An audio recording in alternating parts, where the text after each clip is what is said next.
Welcome. There we go. Welcome back, everybody. Hope you all are doing well out there. Sorry for the gaps in videos. It has been crazy. It's the holidays, and I am busy. Yes, but I had a request. I had a request to make some serving bowls with the wavy landscaped rims. I do see your comments, and I do definitely do, yeah, I'm looking for content. So let me know what you want me to make. Today, I'm making a serving bowl with a landscaped rim. I'm starting out with 6 pounds of clay, and I'm going to talk you through, there we go. I'm going to talk you through the decisions I'm making and what I'm thinking and blah, blah, blah, blah, blah. Okay? Per usual, if it's your first time here, I'm Jason. This is Pig's Eye Pottery. Welcome. And down in the notifications, I'll have links to support the channel and all of that fun stuff. So, without further ado, 6 pounds of clay. Shaky camera. There we go. 6 pounds of clay. I'm using a stoneware. I am sort of pigeon-held to electric firing here at the gallery for the time being. And so I'm using a stoneware with a bit of ochre in it. I get it from a local company here in Minnesota called Continental Clay. They do an amazing job. Check them out. Minnesota Clay also does a great job, but this is from Continental. So anyways, so when I'm putting larger pieces of clay on the wheel, it's already wedged, and then I kind of round the edges, so I'm trying to avoid any air bubbles, and then slam it down, okay? I will kind of slap center a little bit, just to help not completely thrash my joints over the years of doing this. And then when it comes to centering this much clay, I'm going to cone the bejesus out of it. So I want to make sure that I am getting any and all air bubbles out. So when it comes to centering this much, 6 pounds of clay, I'm leveraging body weight, I'm anchoring my arms, and then I'm working this little pile into as much of a cone shape as I can.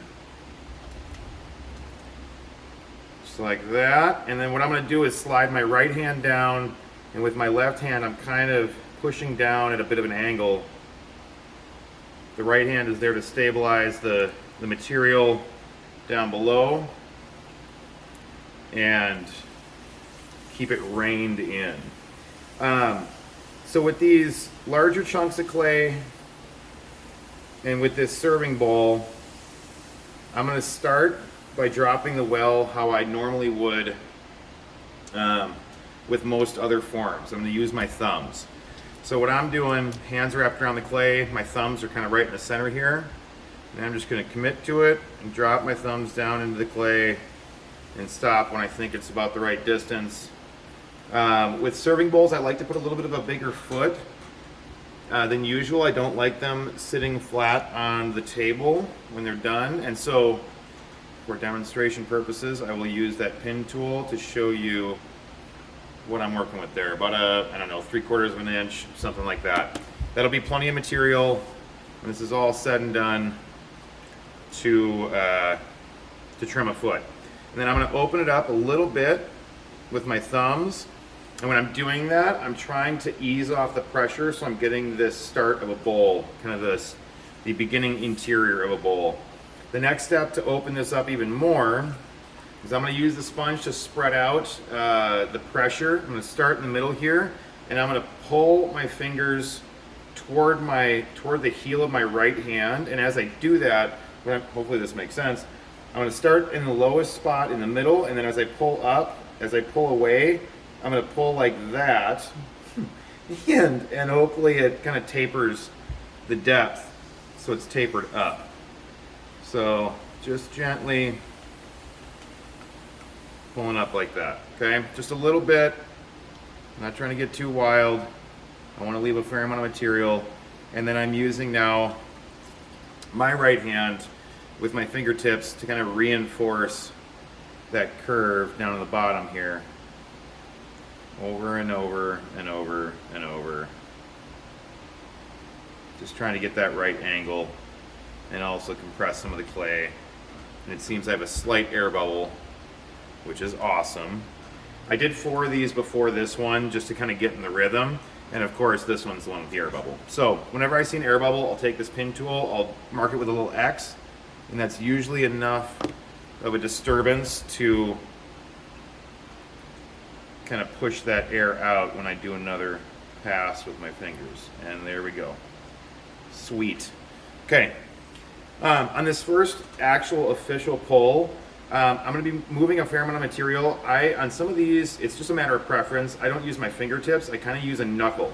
But I'm still going to kind of wrap this sponge around, and I'm grabbing the clay and just pulling up. I'm trying to be as perpendicular to the wheel as I can, and I'm not trying to move an insane amount of material. I'm just getting the first sort of pull to go, and I'm prepping for that stretching that you've seen in previous videos where I stretch the clay out a little bit. Again, after every pull, especially early on, since I'm going to be making these rims kind of wavy, I'm going to compress the living heck out of that. If you hear me delaying, it's really hard for me not to swear. So, yeah, I would have said another thing. So on this, okay, so compressed, first pull. This next one, I'm going to use my fingertips. I'm going to just try and get this sort of very soft V shape. I'm going to thin these walls out just a bit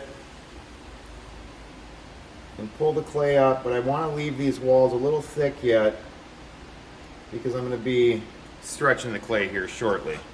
So nice gentle pull, and then now I'm going to compress this rim so it's almost awkwardly thick. The more I stretch this out, and you'll see in the next few steps, and I'm kind of just using the side of my middle finger here with the sponge to make that rim really thick. The more I bring this clay up, and then especially when I stretch it out, as I stretch the clay out, this rim is going to get, it has a tendency to get really thin unless I make it pretty thick here in the beginning. So just kind of, it took me years to sort of figure out, like, thinking a few steps ahead on some of these pulls. So I've got this general shape, and now I'm going to do the way I stretch clay, and I like doing it in 3 spots. Who knows why? Maybe I'll try 4 someday. We'll see. But I'm just using my fingertips and my thumb to just gently stretch out the clay, with the highest spot being in the middle. And the idea is to taper it down a bit. So I'm trying to quit while I'm ahead. And then I'm just eyeballing 3 spots. I'm sure, well, I know there are ways to actually mark what would be, like, you know, accurately 3 middle spots, but that's not my routine, so whatever. So just stretching this clay out, getting kind of a landscaped feature going, trying not to overthink it, trying just to go with it, like that, okay? Next step, this rim is a hot mess. I'm going to take this wooden rib tool. I'm going to use this wooden one versus using one of these metal ones, because the metal tends to cut the clay. I want this just to compress the clay down. And then this is a trick, well, this is something that I've learned just that works for me. I'm going to take my left hand and kind of let it ride this wave, and then brace the wooden tool on that, so that I'm not trying to compress and even the clay out. I'm just trying to ride the wave, keep the landscape, and flatten it out a bit, compress it a little bit more. And I'm barely applying any pressure. I just letting kind of the weight of my hand press down like that, okay? Because these are going to be serving bowls, I want the rims strong, even though they're going to be kind of all over the place. And so I'm softening these ridges, these edges. I don't want any points, especially on the rim. That tends to be the main point of contact. I want them to be nice and rounded. They'll take the impact better and kind of spread that out. I'm going to add some water. In this first pull after stretching, I'm going to do pretty slow, and I'm just going to use the sponge because I want to move a little bit more material this time without having my fingers digging into the clay. So I'm grabbing the clay from the outside and moving up pretty slow, and I'm going to stop compressing just shy of the rim. And you might have noticed I slowed the wheel down a little bit at the end. When I go really fast, I've found that I tend to even things out inadvertently, and that's not what I'm going for here. So again, softening these surfaces a little bit, like that. All right, next pull, I'm just using fingertips because I want to leave some heavier throw marks in there. I like the way the clay kind of interacts with these tool marks. And I'm going to be grabbing the clay, going for thinner, and then I'm also going to be pulling out a little bit more to start that bowl shape. So grabbing that clay,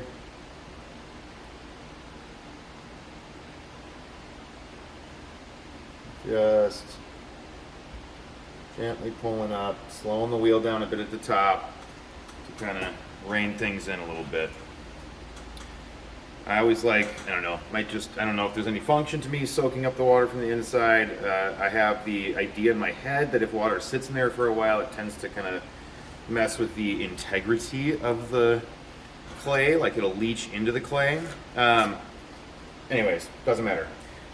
Okay, so as with previous forms, my mugs video that I did recently, I like leaving heavy tool marks. I'm going to take this rib tool, and I'm not really compressing the clay so much as I'm just leaving some tool marks in there. But I'm hopefully not going to screw up later. So just kind of moving the tool around randomly. Again, getting toward the rim, slowing things down. I like that little bit of unpredictable, whatever you want to call that on the outside. Okay? All right. Here we go. Here comes the fun part. With bowls, I have learned at least what works for me with bowls, and especially larger pieces, is, and you've probably heard this in a previous video, if you've seen some of the previous ones. If you haven't, there's a ton down. And actually, this is a good time. Again, like, subscribe, comment, let me know what you want to see. I do read the comments. I do typically respond if I have time, and I certainly appreciate it. So, I'm going to stretch this clay out. I'm going to use the combination. I'm going to start with this big rib tool to get that nice clean shape on the inside, and then I'm going to finish with this smaller one. When it comes to functional bowls, I focus on the inside shape, and then the outside typically takes care of itself. So I want that inside shape nice and smooth, easy for serving, easy for cleaning, yada, yada, yada. So with that being said, I'm going to be compressing this clay down, so I want to undercut it now.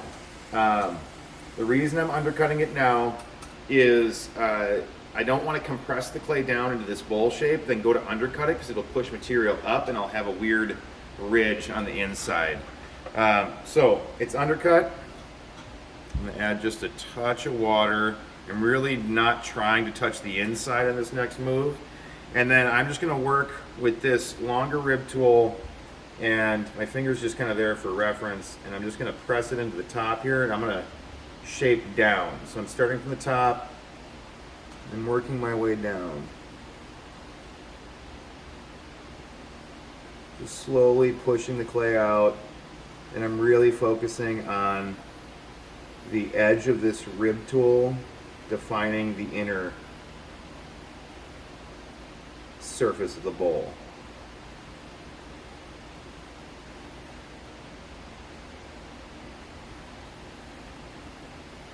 I'm also trying not to pay attention to any one specific spot. I'm just trying to take the shape in as a whole.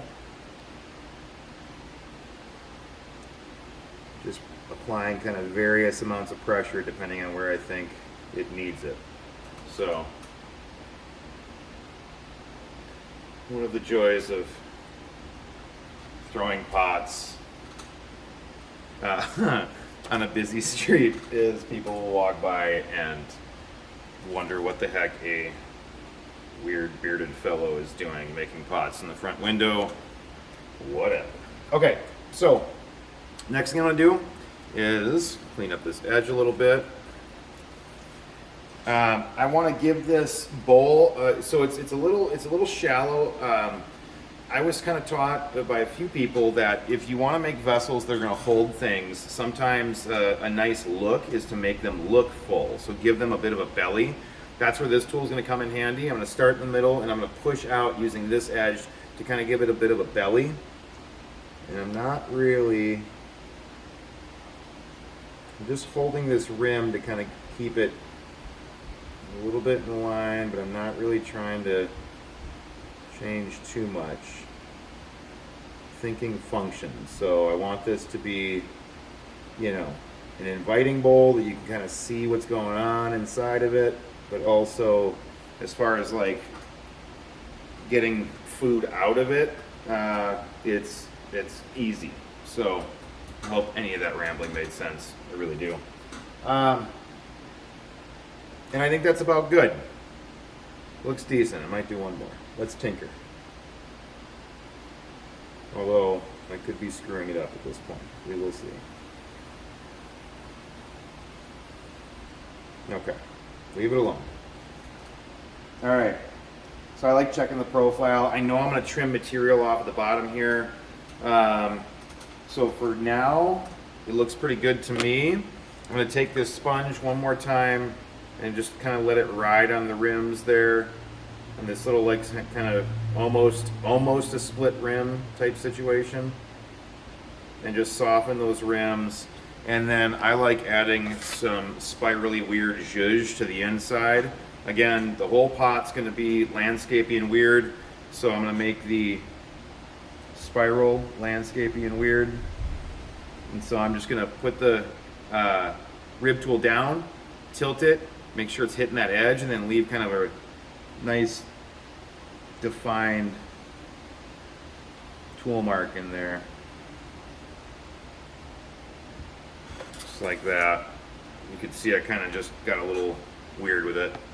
Just get weird. That should be the mantra of everything that I do in my life. Okay, now I'm taking the whole bat off with these, so I'm just going to undercut it. Grab my little scraper tool, prop the bat off, and then, yep, more people. Hello, how are you? And then we're good to go. So, for right now, that's looking pretty decent. I don't mind it. It's not the best thing I've ever made, not the complete worst thing I've ever made, but again, that's how I make my larger, sort of medium-sized serving bowl, I would say. And yeah, I hope you enjoyed it. Thank you again for tuning in. I sincerely appreciate it. Until the next video, be a good human. Peace.